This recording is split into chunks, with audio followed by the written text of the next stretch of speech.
За 25-ти път, по традиция в Деня на славянската писменост и култура, Академия Скиер връчи своите годишни награди за театрално майсторство. Късно с нощи станаха известни и носителите.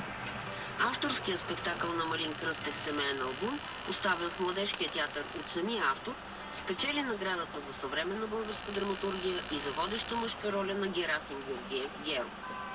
Илка Зафирова взе приза за водеща женска роля за госпожа Клайн в едноименната постановка на театър 199.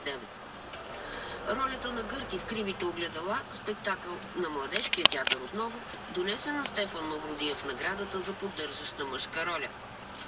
Пиесата «Каквато ти ме искаш» от Луиджи Пирандело, постановка на Теди Москов в Народния театър, спечели 3 награди за режисура, за сценография на Чавдар Гюзелев и Иван Москов и за костюми на Свила Величкова. Отличието за театрална музика беше